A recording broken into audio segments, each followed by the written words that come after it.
என் மேலான தமிழ் பெருங்குடி மக்களே, உங்கள் அனைவருக்கும் மேலரசம் பட்டு சண்முகத்தின் பணிவான வணக்கங்கள். தமிழ்நாட்டில் 40க்கு 40 வெற்றி பெற்று என்ன பயன் அப்படின்னு மக்கள் கொஞ்ச நேரம் தெளிவா உட்கார்ந்து சிந்திங்க. வாக்களித்த மக்கள், திமுக கூட்டணிக்கு தமிழ்நாட்டில் வாக்களித்த மக்கள் ஒரு நிமிஷம் உட்கார்ந்து சிந்திச்சு பாருங்க. 2019 வாக்களிச்சிங்க, 5 வருஷம் வீணா போயிடுச்சு, எந்த பயனும் இல்லை அந்த கூட்டணியால. அதே கூட்டணிக்கு மீண்டும் 2024 வாக்களிச்சுக்கிறீங்க. 2029 வரைக்கும் இந்த கூட்டணியாலையும் இந்த பாராளுமன்ற உறுப்பினர்கள், நீங்கள் வாக்களித்து தேர்ந்தெடுத்த இந்த பாராளுமன்ற உறுப்பினர்களால தமிழகம் பெறவிருக்கின்ற நன்மைகள் என்ன அப்படின்னு ஒரு நிமிஷம் யோசிச்சு பாருங்க. நீங்க வாக்களித்திருக்கின்ற இந்த வாக்கு பயனுள்ளதா பயனற்று போனதான்னு உங்களுக்கே தெரிஞ்சிடும். தமிழ்நாட்டில் உள்ள சாமானிய மக்கள் வாக்காளர்களுக்கு நான் சொல்றேன், தமிழ்நாட்டை பொறுத்த வரைக்கும் திமுகவிற்கு எதிரான ஒரு அலை இருந்தது. ஆனா அந்த அலை எப்படி கடைசி கட்டத்தில் மாறினது அப்படின்னா, ஏன்னா அதிமுகவை விட்டுருங்க, இந்த கணக்கில் நம்ம அதிமுகவை சேர்க்க வேண்டிய அவசியம் இல்லை. ஏன்னா திமுகவும் அதிமுகவும் ரெண்டும் ஒன்று தான். அதிமுக ஏற்கனவே பாதி கிணத்துல தள்ளி இருக்கிறோம், மீதி கிணத்துலையும் தள்ளிட்டு அதிமுகவை, அது கதை முடிஞ்சிடும். இப்போ இந்த திமுகவுக்கு வாக்களிச்சிங்க, ஒவ்வொரு தொகுதியிலையும் குறைந்தது 5 லட்சம் வாக்குகளுக்கு மேல திமுகவுக்கு போட்டிருக்கீங்க. மீண்டும் திமுக வெற்றி பெறணும், மத்தியில திமுக கூட்டணி தான் ஆட்சி அமைக்க போகுது, அதுல ஒரு 10 அமைச்சர்கள் வந்துட்டு தமிழ்நாட்டில இருந்து மத்தியில் அமைச்சராயிடுவாங்க, மத்திய அரசுல இருந்து மாநிலத்திற்கு பல திட்டங்கள் வந்துடும் அப்படின்ற நோக்கத்துல வாக்களிச்சிங்களா? இல்ல வாக்களிப்பதற்கு முன்பு இதை பற்றி யாருன்னா யோசிச்சிங்களா? இல்ல இதை பற்றி உங்களுக்கு இந்த திருடர்கள் யாருன்னா சொல்லி கொடுத்தாங்களா? எவனும் எதையும் சொல்லல. ஆனா உங்களுக்கு சிந்திக்கிற அந்த திராணியும் இல்லை. 1000 கொடுத்தா சூரியனுக்கு ஓட்டு போட சொன்னா போட்டுட்டேன், 1000 கொடுத்தா காங்கிரஸுக்கு ஓட்டு போட சொன்னா போட்டுட்டேன், 1000 கொடுத்தா அதுக்கு ஓட்டு போட சொன்னா போட்டுட்டேன், 1000 கொடுத்தா இதுக்கு ஓட்டு போட சொன்னா போட்டுட்டேன். ஆனா நீ போடுற ஓட்டு பயனுள்ளதா? 5 ஆண்டுகளுக்கு மக்களுக்கு பயன்பெறுமா? தனிநபர் யாருமே உங்களை பத்தி நீங்க யோசிக்காதீங்க. அரசியல் என்பது ஒரு பொது தளம். தமிழ்நாட்டை பொறுத்த வரைக்கும் 8 கோடி மக்கள் நம்ம வாழறோம்னா, இந்த 8 கோடி மக்களுக்கும் ஒரு சமமான உரிமை வேண்டும் அப்படின்னு தான் நம்ம நமக்கான ஒரு அரசை நம்ம தேர்ந்தெடுக்கிறோம். இந்த அரசு மாநிலத்தின் உரிமைகள் மட்டுமல்லாது, இந்தியா என்பது ஒரு மிகப்பெரிய ஜனநாயக நாடு. பல ஆயிரக்கணக்கான கோடிகள் வந்துட்டு இந்த தேசத்துல குவிஞ்சி கிடக்குது. ஆனா அந்த நிதியை பெற்று மாநிலத்திற்கு பல நன்மைகள் செய்ய முடியும். சாதாரணமா ஒரு 4.5 ஆண்டுகள் மத்திய அமைச்சராக கேபினெட்ல பணியாற்றினார் டாக்டர் அன்புமணி ராமதாஸ். அந்த 4.5 ஆண்டுல அவர் செய்த சாதனைகள் தான் இந்த கொரோனா என்ற இந்த பெருந்தொற்று வந்த காலகட்டத்தில் இந்தியா முழுவதற்கும் மக்களின் உயிரை காத்தது டாக்டர் அன்புமணியின் சிந்தனை மட்டும்தான்.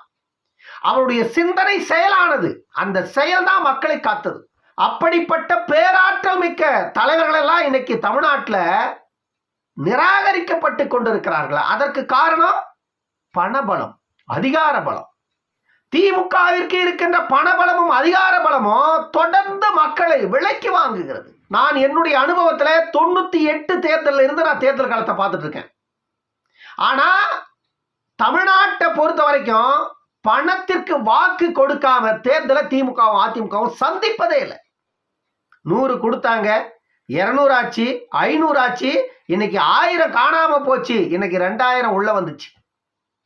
இன்னைக்கு 2000 சாதாரண விஷயம். ஒரு ஓட்டுக்கு 2000 ரூபாய். வேலூர் தொகுதியில கதிரானந்தெல்லாம் வந்து ஒரு ஓட்டுக்கு 2500 வரைக்கும் கொடுத்திருக்கிறாரு. அதுவும் எப்படி கொடுத்திருக்கிறாரு? திமுக கட்சியை சார்ந்த கவுன்சிலர், திமுக கட்சியை சார்ந்த தலைவர் இருக்கிற கிராமத்துல, ஏடிஎம்கேவை சார்ந்த கவுன்சிலர், ஏடிஎம்கேவை சார்ந்த தலைவர், பாமகவை சார்ந்த உறுப்பினர்கள் இருக்கிற இந்த இடங்கள் எல்லாம் ஒரு ஓட்டுக்கு 1000 இருந்து 1500, 2000, 2500 வரைக்கும் இடத்துக்கு தக்க எகிரிக்கிட்டே போயிருக்கு. வேலூர் தொகுதியில எத்தனை லட்சம்? வேலூர் தொகுதியில எத்தனை லட்சம் ஓட்டு? 15 லட்சம் ஓட்டு. ஒரு ஓட்டுக்கு குறைஞ்சது 1000 ரூபாய் வச்சுக்கங்க, எத்தனை கோடி கொடுத்திருப்பாங்கன்னு பாருங்க. ஒட்டுமொத்தமாக திமுக என்ற அந்த ஒரு கட்சி மட்டும் 250 கோடி செலவு பண்ணதாக சொல்றாங்க வேலூர் தொகுதிக்கு. எங்க இருந்து வந்திருக்குங்க 250 கோடி? நான் சொல்றேன், 250 கோடி ரூபாய் பணம் எப்படி இவர்களால டிஸ்போஸ் பண்ணியிருக்க முடியும்? யோசிச்சு பாருங்க. அரசியல் களத்துல சாதாரணமா பண்றாங்க. தேர்தல் ஆணையம் செத்து போனது. தேர்தல் ஆணையத்தை பத்தி நம்ம பேசவே கூடாது. ஏன்னா அப்படி ஒரு ஆணையம் இருக்குதா இல்லையா, செயல்படுதா எதுவுமே தெரியல. தேர்தல் தேதியை அறிவிச்சுட்டா முடிஞ்சு போச்சு, அதோட அவங்க கதை. பறக்கும் படையும் இல்லை, பதுங்கும் படையும் இல்லை, எந்த படையும் அந்த களத்துல இருக்கிற மாதிரி எங்கேயுமே தெரியல. அந்த அளவுக்கு கேவலமா எல்லா இடங்களையும் பணத்தை ஆறா பாய்ச்சிருக்காங்க. இப்படி நீங்க பணத்தை கொடுத்து ஓட்டை விலைக்கு வாங்கினா இது வெற்றியா? இது ஜனநாயகத்தின் பால் பெற்ற வெற்றியா சொல்லுங்க? 40க்கு 40 நாங்க வென்றுட்டோம், திமுக அசைக்க முடியாது 5 வருஷத்துக்கு. எப்படியே மக்கள் விரும்பி உனக்கு ஓட்டு போட்டாங்களா? மக்கள் கொடுத்த வெற்றியாது? மக்களின் ஜனநாயக உரிமையை கேவலமாக விலைக்கு பேசி ஒரு பாராளுமன்ற உறுப்பினருக்கு 5 ஆண்டுகளுக்கு என்ன மதிப்பெண் உங்களால மதிப்பிட முடியுமா? ஒரே ஒரு ஓட்டு வித்தியாசத்துல தோற்று போனாலும் அது தோல்விதான், ஒரே ஒரு ஓட்டு வித்தியாசத்துல வெற்றி பெற்றாலும் அது வெற்றிதான். அப்படிப்பட்ட விலை மதிப்பற்ற வாக்குகளை 1000க்கும் 500க்கும் விலை பேசி இன்றைக்கு கிராமம் பக்கம் போனோம்னா பணம் கொடுத்தாதான் அவனுக்கு நான் ஓட்டுன்ற நிலைக்கு மக்களே வந்துட்டாங்க. பணம் இல்லாத நீங்க வாக்கே போய் கேட்க முடியாத ஒரு நிலை இருக்குது கிராமங்கள்ல. அந்த அளவிற்கு ஜனநாயகத்தை கேலி கூத்தாக மாற்றி விட்டார்கள் நாட்டிலேயே மாநிலத்திலேயே. இவர்களெல்லாம் வந்துட்டு வெற்றியை பத்தி பேசுறாங்க. 40க்கு 40 வெற்றி பெற்று என்ன பயன்? அதை சொல்லுங்க. 40 பேர் ஜெயிச்சிருக்கீங்க, என்ன பயனு? ஏற்கனவே 38 பேர் ஜெயிச்சிங்க, அதனால என்ன பயனு? ஒரே ஒரு எம்பி தர்மபுரியில சௌமியா அன்புமணி அவர்கள் வெற்றி பெற்றிருந்தாலும் கூட கண்டிப்பாக மத்திய அமைச்சராக இருப்பாங்க, தவிர்க்கவே முடியாது. ஒரே ஒரு எம்பி ஜெயிச்சிருந்தா கூட கண்டிப்பாக மத்திய அமைச்சர். அந்த அமைச்சர் மூலமாக பல திட்டங்கள் மாநிலத்துக்கு கொண்டு வந்திருக்க முடியும். பிஜேபி கூட்டணி ஒட்டுமொத்தமாக ஒரு 5 இடங்களில் வெற்றி பெற்றிருந்தால் கூட குறைந்தது 3 அல்லது 4 மினிஸ்டர்கள் தமிழ்நாட்டுக்கு கொண்டு வந்திருக்க முடியும். இதன் மூலமாக மத்தியில் இருக்கின்ற பல திட்டங்களை மாநிலத்துக்கு கொண்டாந்திருக்க முடியும். மாநிலத்துக்கு தேவையான நிதிகளை நாம ஈஸியா உள்ள கொண்டாந்திருக்க முடியும் மாநிலங்களுக்கு. இப்ப திமுக என்ன பண்ணும்? 5 ஆண்டுகளுக்கு திமுக பிஜேபி கூட சண்டை போட்டுதான் இருக்கும். ஒரே ஒரு முறை கூட இணக்கமாக மாநில உரிமையை போய் அவங்களால கேட்கவே முடியாது. கேட்கறதுக்கு உங்களுக்கு தகுதியே இல்லை. மத்திய அரசுக்கும் மாநில அரசுக்கும் ஒரு சரியான இணக்கமும் புரிதலும் இருந்தால் மட்டும்தான் மத்தியிலிருந்து மாநிலத்திற்கு தேவையான நிதிகளை நம்மால கேட்டு பெற முடியும். நீ மாநிலத்தில் அதிகாரத்தில் இருந்துட்டா மட்டும் மத்தியில் இருக்கிற நிதியை மாநிலத்துக்கு கொண்டு வந்துட முடியாது. ஏன்னா மாநிலத்திற்கு மத்திய அரசாங்கம் உடனே நிதியை வாரி வழங்கிடாது, வழங்குறதும் இல்லை. அது பிஜேபியை மட்டும் நம்ம குறை சொல்ல முடியாது. காங்கிரஸ் இருந்த காலத்துல இதே லட்சணம் தான். தமிழ்நாட்டில் இருக்கிற ஆட்சியாளர்கள் வந்துட்டு கர்வத்தில் ஆடுறாங்க. எல்லாருமே நானும் தொடர்ந்து பார்க்கிறேன், கர்வத்தில் ஆடுறாங்க. உலகத்திலேயே எங்கேயுமே இல்லாத ஆட்சி தமிழ்நாட்டில் நடக்கிற மாதிரி இவங்களுக்கு ஒரு ஆணவம் நடக்கிறது. இங்க குடிகார ஆட்சி, சாராயத்தை வித்துதான் எங்க ஆட்சி, சாராயம் விற்கிறனா எங்க ஆட்சியே இல்ல. இந்த ஆட்சியில இங்க இவ்வளவு பெரிய ஆணவம். இப்ப 40 எம்பி ஜெயிச்சியாச்சுங்க. இந்த 40 எம்பியும் 5 வருஷத்துக்கு என்ன பண்ண போறாங்க? இங்க இருந்து டெல்லிக்கு போவாங்க. எல்லாருக்கும் அருமையான ஒரு பங்களா மாதிரி வீடு கொடுத்துருவாங்க. ஃபேமிலியோட போயிட்டு 5 வருஷத்துக்கு இந்த எம்பிங்க எல்லாம் சந்தோஷமா டெல்லியில வாழ்க்கையை நடத்திட்டு வரலாம். பார்லிமெண்ட் நடக்கும்போது பார்லிமெண்ட்டுக்கு உள்ள போயிட்டு ஆறாம பெஞ்ச் மேல உட்காந்துட்டு பிரேக் டைம்ல வெளியே வந்துட்டு நல்லா சமோசா சாப்பிடலாம். சமோசா கிடைக்காங்க. அதே மாதிரி நார்த் இந்தியன் ஃபுட்டு நிறைய கிடைக்கும். மாதிரி 5 ஆண்டுகளுக்கு ஒரு சொகுசு வாழ்க்கை இந்த பாராளுமன்ற உறுப்பினர்களுக்கு மக்கள் கொடுத்திருக்கிறார்கள். இவ்வளவுதான் நடந்தது. எலெக்ஷனுக்கு முன்னாடி இங்க இருந்த உருட்டல் மன்னன்கள்லாம் என்ன உருட்டிட்டு இருந்தாங்க? மு.க. ஸ்டாலின் கை நீட்டுறவர் தான் இந்தியாவோட பிரதமர். ஒரு கட்டத்துல அடுத்த பிரதமரே மு.க. ஸ்டாலின் அப்படின்னு வேற சொல்லிட்டாங்க. அடுத்த பிரதமர் மு.க. ஸ்டாலின் உருட்டும் போது அதெல்லாம் கேட்டா இங்க இருக்கிற மனுஷன் உயிரோடு இருப்பானா சொல்லுங்க? மாநிலத்தையே ஒழுங்கா வழி நடத்த முடியல. ஒரு சீரழிந்து கிடக்கிறது மாநிலம். ஆட்சியில தான் நீங்க இருக்கீங்களே தவிர மாநிலம் சீரும் சிறப்புமா இருக்குதா? அதை சொல்லுங்க.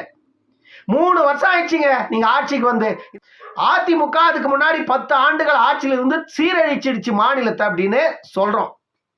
அப்ப நீங்க வந்து 3 ஆண்டுகள் ஆச்சு. அந்த 3 ஆண்டுகள்ல என்னத்தை சீர்படுத்தி இருக்கீங்க மாநிலத்தை? அதிமுக ஆட்சியில குடிகார வந்துட்டு ஒயின் ஷாப்புக்கு முன்னாடி இருக்கிற குப்பை மேலதான் விழுந்திருந்தான். இப்ப எங்க விழுந்திருக்கான்? இப்ப இவங்களே வந்து ஒயின் ஷாப்புக்கு முன்னாடி ஒரு திண்ணை கட்டி விட்டுருக்காங்க. அந்த திண்ணை மேல படுத்துக்கிறான் போயிட்டு. டாஸ்மார்க் திறக்கிறதுக்கு கொஞ்சம் லேட் ஆச்சுன்னா வர்றவங்க வந்துட்டு அங்க இங்க உட்கார்றதுக்கு நிக்கிறதுக்கு இடம் இல்லாத ரொம்ப தவிக்கிறாங்கன்னு சொல்லிட்டு அந்த ஒயின் ஷாப்பை சுத்தி உட்கார்றதுக்கு இடங்க ஏற்பாடு பண்ணி வச்சிருக்காங்களாம். அந்த இடங்கள்ல வந்துட்டு அருமையா போய் உட்கார்ந்துக்கிட்டு படுத்துக்கிட்டு ஜாலியா இருக்காங்க குடிகாரர்கள். இதைத்தான் வந்துட்டு தமிழக அரசு செய்து கொடுத்திருக்கிறது. குடிகாரர்களுக்கான வசதி வாய்ப்புகள்.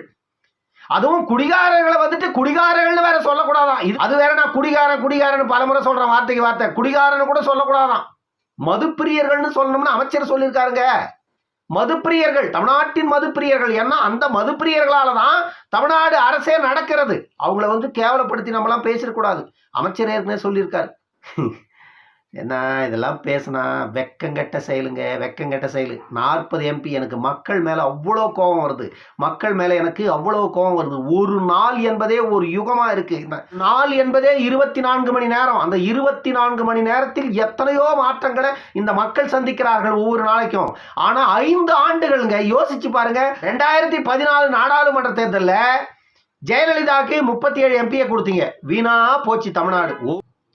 2024 இருந்து 2029 வரைக்கும் 40 MP திமுகவுக்கு கொடுத்துட்டீங்க. என்ன பயன் இருக்கு போது? யோசிக்கவே மாட்டீங்களா நீங்க? இந்தியாங்கிறது ஒரு மிகப்பெரிய ஜனநாயக நாடு. 29 பெரிய மாநிலங்கள், 7 யூனியன் பிரதேசங்கள் சேர்ந்தது இந்த நாடு. அதுல நம்ம ஒரு பகுதி, அவ்வளவுதான். நம்ம மாநில முதலமைச்சரை மட்டும் வச்சுக்கிட்டு இந்த பொய்யர்கள் பேச்சை வட்டிக்க நம்பிக்கிட்டு நீங்க இங்க ஓட்டு போட்டுருந்தீங்கன்னா உங்களுக்கு எந்த பயனும் இருக்காது.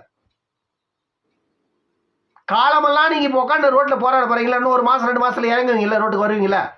இன்னும் 1 மாசம் 2 மாசத்துல எல்லாரும் வருவீங்களா ரோட்டுக்கு போராட்டத்துக்கு? ஏன் இந்த ஆட்சி தான் 3 வருஷமா சீரும் சிறப்புமா நடக்குது.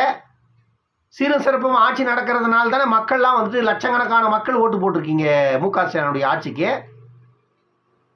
அப்படி என்றால் மக்கள் வந்து ரோட்ல வந்து போராடவே கூடாது. ஏன்னா ஆட்சி தான் நல்லாட்சி நடக்குது இல்லையா? எதுக்கு நீங்க ரோட்டுக்கு வந்து போராடணும்? ஆனால் வருவீங்க. இன்னும் 1 மாதம் 2 மாதத்துக்குள்ள எத்தனை பேர் வரீங்கன்னு பார்க்குறேன். ஏன்னா எல்லாரும் யார் ரோட்டுக்கு வருவீங்கன்றது எனக்கு தெரியும். நான் இப்போ சொல்ல மாட்டேன்.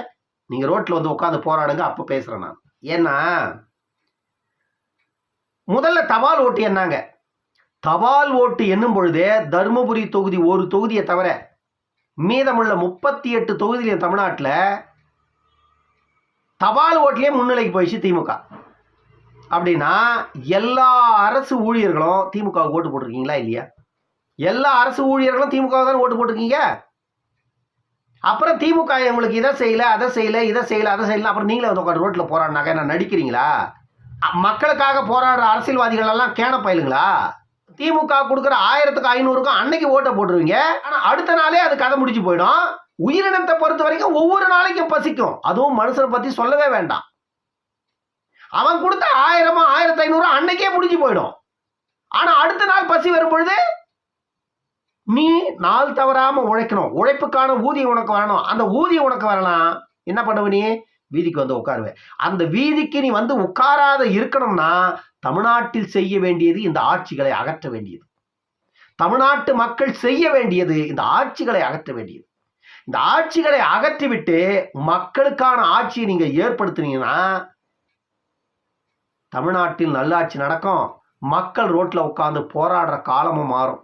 இன்னொரு காணொலியில் சந்திக்கும் வரை உங்களிடமிருந்து விடைபெற்றுக் கொள்வது மயிலரசம்பட்டு சண்முகம். நன்றி, வணக்கம் அன்பு உறவுகள்.